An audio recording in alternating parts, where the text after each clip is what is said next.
দুইটা ভয়ঙ্কর পাপের কথা বলে দেই। এই দুইটা পাপে যারা আসক্ত হয়ে আছে তারা তওবা করে ফিরে আসলে পরেও সারা জীবন তাদেরকে এটা সাফার করতে হবে।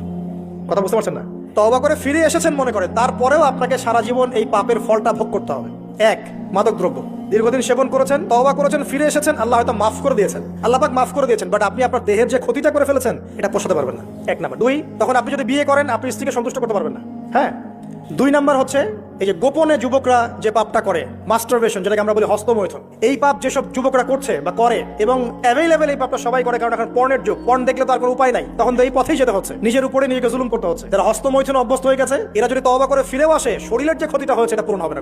এখানে আপনার দেহের ক্ষতি, আপনার মস্তিষ্কের ক্ষতি, আপনার পরিবারের ক্ষতি, এবং আপনি যদি পরবর্তীতে গিয়ে পরিবার গঠন করতে চান আপনি সুখী পরিবার গঠন করতে পারবেন না, কারণ ভিতর থেকে আপনি নিজেকে শেষ করে ফেলেছেন। গোপন পাপে লিপ্ত হবেন না, আপনি যৌবনকে ধরে রাখেন, ইনশাআল্লাহ দেখবেন আপনি সারা জীবন এনজয় করতে পারবেন ইনশাআল্লাহ। কিন্তু যদি এখন নিজেকে শেষ করে ফেলেন, এখন নিজেকে শেষ করে ফেললে আপনি বিয়ে করলে পরেও দেখবেন আপনি পস্তাচ্ছেন। ওই যে কলিকাতা হারবালে যেতে হবে, তখন মডার্ন হারবালে দৌড় দিতে হবে। আর সব হারবাল টারবাল খেয়ে লাভ হয় না। কারণ কি? কারণ আল্লাহ প্রদত্ত যে নেয়ামত সেটা আপনি নষ্ট করে ফেলেছেন, এখন এইটা আর আপনি ক্ষতিপূরণ দিতে পারবেন না। জীবনটাকে সিরিয়াসলি নেন। দেখেন, আমার মতো বয়সে, আমার চেয়ে প্রায় 10 বছর বয়স আগেই তারেক বিন জিয়াদ স্পেন জয় করেছিল।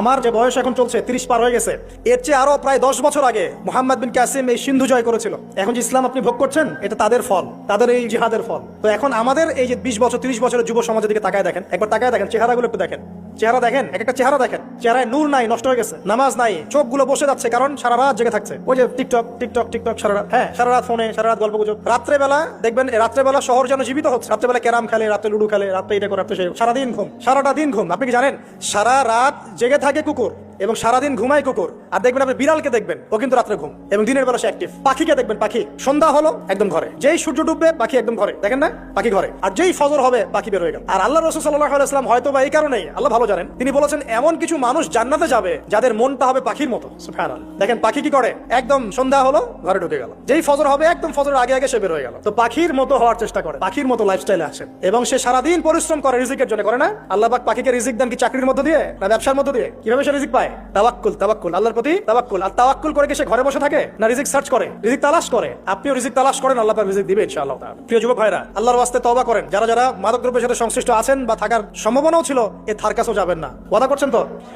এবং গোপন পাপে লিপ্ত হবেন না। মুসলিম তরুণ যুবকদেরকে উদ্দেশ্যে বলছি যে আপনারা কায়িক পরিশ্রম করেন, কায়িক পরিশ্রম করেন, 5 ওয়াক্ত সালাতটা আল্লাহর ওয়াস্তে নামাজে মসজিদে এসে পড়েন। বেশি কিছু করতে বলছি না ভাই, আমার কথা শোনেন, বেশি কিছু করতে বলছি না। আল্লাহর ওয়াস্তে 5 ওয়াক্ত নামাজটা মসজিদে পড়েন, পারবেন না?